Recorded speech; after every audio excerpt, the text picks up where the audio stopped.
ये कहानी बहुत ही ज्यादा दिलचस्प है, जिसमें कि एक बोलने वाले लकड़ी के पपेट को दिखाया गया है, जो बिल्कुल इंसानों की तरह बोलता था और चलता था। तो इस कहानी की शुरुआत एक गरीब कारपेंटर से होती है, जिसका नाम जुपेटू होता है। जुपेटू एक दिन काम के लिए होटल में घुस जाता है और उस होटल के दरवाजे को जोर जोर से हिलाता है।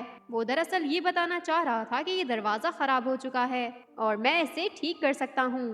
होटल का मालिक उसे गरीब और बेरोजगार देखकर उसे खाना खिला देता है और फिर जब वो होटल से लौट रहा होता है तो उसे बाहर एक पपेट शो की गाड़ी नजर आती है। दरअसल इस गाड़ी में कई सारे पपेट्स होते हैं, जिन्हें देखकर जुपेटू भी पपेट बनाने का इरादा कर लेता है। और पपेट बनाने के लिए उसे काफी ज्यादा लकड़ियों की जरूरत थी, इसलिए वो अपने फ्रेंड जेरी के पास जाता है। जेरी एक लकड़ी जुपेटू को दे देता है और इसके बाद जुपेटू अपने पपेट को बनाने में लग जाता है। जब वो पपेट बना रहा होता है तो वो तभी उसकी हार्ट बीट भी फील कर सकता है। अब जुपेटू और ज्यादा एक्साइटेड हो जाता है और इस पपेट को बनाने में काफी ज्यादा मेहनत करने लगता है। फिर पपेट बनाने के बाद वो उसके साथ खूब बातें करता है और उसे खुद को डैड बोलने के लिए कहता है। वो पपेट जैसे ही उसका नाम पुकारता है तो वो काफी ज्यादा हैरान हो जाता है और साथ ही थोड़ी देर में वो बहुत ज्यादा खुश हो जाता है। वो उसका नाम पिनोकियो रखता है। जैक पिनोकियो को इंसानी लिबास पहनाता है और फिर वो पिनोकियो को इंसानों की तरह चलना सिखाता है, क्योंकि पिनोकियो तो लकड़ी का एक पुतला था जो किसी नामालूम और जादुई चीज की वजह से इंसानी बन गया था। लेकिन वो था तो लकड़ी का ही। वो बिल्कुल एक लकड़ी का इंसान, एक बच्चा था। जब जुपेटो उसे ये सब कुछ सिखा रहा था तो तभी पिनोकियो वहाँ से भाग जाता है और तेजी से दौड़ने लगता है। जुपेटो भी उसका पीछा करता है, लेकिन पिनोकियो उससे काफी ज्यादा दूर जा चुका था। जुपेटो उसे नहीं ढूंढ पाता। पिनोकियो खुद ही आकर घर में बैठ जाता है और वो सो जाता है। वो आग के करीब बैठा था। जैसे ही उसकी आंख खुलती है तो वो देखता है कि उसके आधे पैर तो जल चुके हैं। इतने में जुपेटो भी वहां आ जाता है। पिनोकियो की ये हालत देखकर जुपेटो डर जाता है और वो फिर से पिनोकियो के नए पाँव बना देता है। अब अपने नए पैर देखकर पिनोकियो काफी ज्यादा खुश हो गया है। अगले दिन जुपेटो सोचता है कि पिनोकियो को भी बाकी लड़कों की तरह स्कूल जाना चाहिए, तो वो उसके लिए बुक्स और ड्रेस लेने के लिए मार्केट की तरफ जाता है। लेकिन पैसे ना होने की वजह से वो अपना कोट देखकर उसके लिए एक बुक खरीद लेता है और फिर बुक खरीदने के बाद वो पिनोकियो को स्कूल छोड़ने जाता है। रास्ते में पिनोकियो को एक पपेट शो दिखाई देता है, जिसे देखकर वो जुपेटियो से इसके बारे में पूछता है।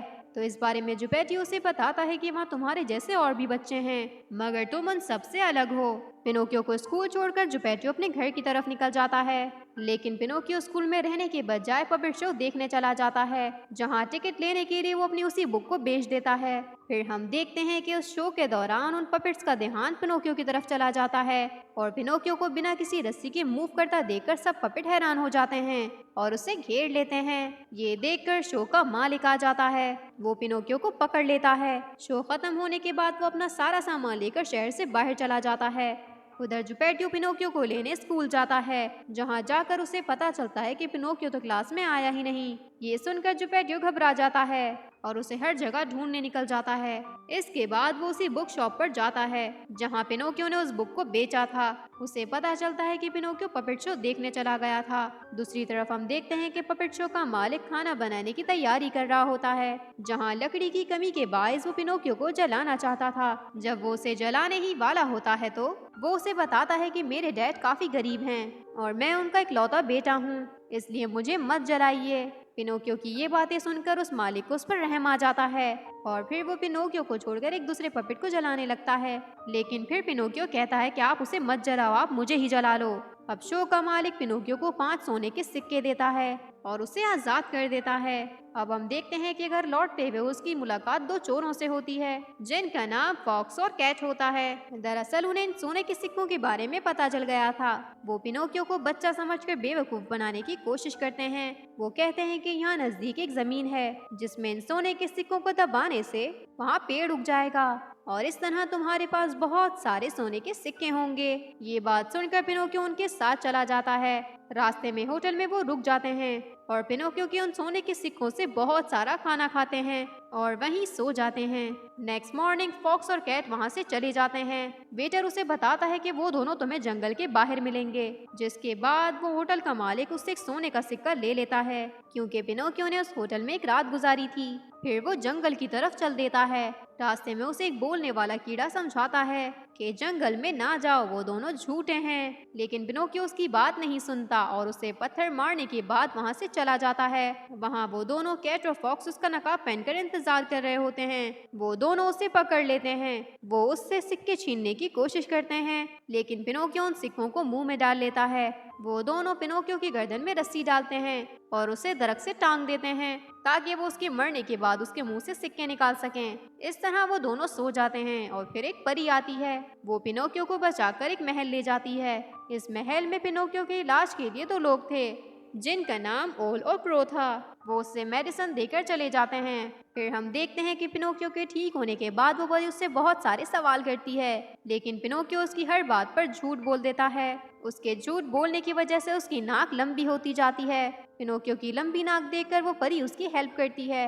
वो परिंदों की मदद से उसकी नाक नॉर्मल कर देती है और फिर वो पिनोकियो को घर जाने का कहती है और उसे जंगल से बाहर छोड़कर चली जाती है। पिनोकियो जब वापस आ रहा होता है तो रास्ते में उसे कैट और फॉक्स मिलते हैं, जिनसे मिलकर वो काफी ज्यादा खुश होता है, क्योंकि जब इन दोनों ने उसे मारने की कोशिश की थी तब उनके चेहरे छुपे हुए थे, इसलिए पिनोकियो ने नहीं देख पाया। अब फिर ये दोनों पिनोकियो को बेवकूफ बनाकर उस जादुई जमीन के पास ले जाते हैं और उससे सिक्के जमीन में दबवा देते हैं और फिर वो उसे कहते हैं कि तुम पानी ले आओ। वो पानी लेकर जैसे ही वहाँ पर आता है तो कैट और फॉक्स उसे वहाँ नजर नहीं आते और साथ में उसे जमीन में दबाए हुए सिक्के भी नहीं मिलते। तो पिनोकियो वहाँ एक कोर्ट में जाकर फॉक्स और कैट की शिकायत करता है। वो बताता है कि किस तरह उन दोनों ने इसे धोखा दिया है, लेकिन इस कोर्ट का जज पिनोकियो को ही पनिश देने लगता है। वो कहता है कि इस कोर्ट में सिर्फ बेकसूरों को ही सजा मिलती है। ये सुनकर पिनोकियो थोड़ा अकल से काम लेता है। वो कहता है कि किसने कहा कि मैं बेकसूर हूँ, मैं बहुत बड़ा चोर हूँ, मैंने बहुत से लोगों को लूटा है। ये सुनकर जज उसे छोड़ देता है। अब पिनोकियो घर तक पहुँच जाता है, लेकिन घर पर उसे ताला लगा हुआ नजर आता है। तो उनका हमसाया आकर उसे बताता है कि जुपेटियो तुम्हें ढूंढने के लिए समंदर पार जा चुका है। जुपेटियो भी समंदर पार कर अमेरिका पहुंच जाता है। उसे पहुंचने में कहीं महीनों लगते हैं और फिर जैसे ही वो समंदर किनारे पर आता है तो वो परी उसके पास आती है और एक बार फिर उसे अपने साथ महल ले जाती है। होश में आने के बाद जब वो उस परी को देखता है तो वो काफी खुश हो जाता है। वो उस परी से कहता है कि मैं इंसान बनना चाहता हूँ, जिस पर वो कहती है कि तुम पहले एक अच्छे गुड्डे बनो, फिर मैं तुम्हें इंसान भी बना दूंगी। फिर वो पिनोकियो को एक स्कूल भेज देती है, जहाँ पर पिनोकियो का एक दोस्त भी बन जाता है जिसका नाम कैंडविक था।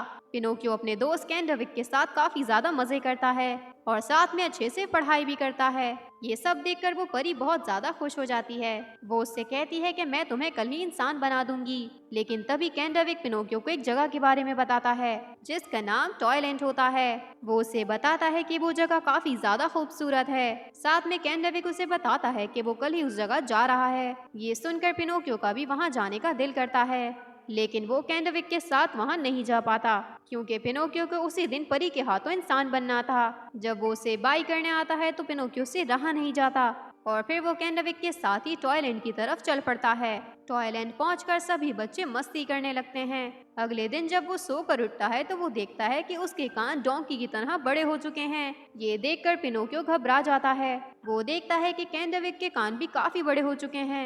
वो बातें ही कर रहे होते हैं कि अचानक वो डोंकी में तब्दील हो जाते हैं और फिर वो टॉयलैंड का मालिक उन दोनों को डोंकी समझकर बेच देता है। अब उन्हें एक सर्कस में भेज दिया जाता है। वहाँ पर वो एक तमाशा कर रहे होते हैं। वहाँ पर वो परी भी मौजूद होती है। उस परी को देखकर पिनोकियो का ध्यान भटक जाता है और वो स्टेज पर ही गिर जाता है। उस सर्कस का मालिक पिनोकियो की खाल निकालकर एक ड्रम बनाने की सोचता है क्योंकि वो उस डोंकी को नाकारा समझता है और फिर वो उसके एक पैर में एक भारी पत्थर बांधकर उसे समंदर में फेंक देता है और फिर वही परी उसकी मदद के लिए मछलियों का झुंड भेजती है और इसके जिस्म से डोंकी की खाल उतार देती है, जिसके बाद वो वही लकड़ी का गुड्डा बन जाता है। वो समंदर में तैर ही रहा होता है कि एक बड़ी मछली आकर उसे निगल लेती है। मछली के पेट में जाते ही उसकी मुलाकात एक टोना फिश से होती है, जिससे कि उसे पता चलता है कि उसके डैड भी इसी मछली के पेट में हैं और उनसे मिलकर पिनोकियो काफी ज्यादा खुश हो जाता है। वो तीनों उस मछली के पेट से बाहर भी निकल आते हैं। टूना पिनोकियो और उसके डैड को किनारे तक पहुंचा देती है।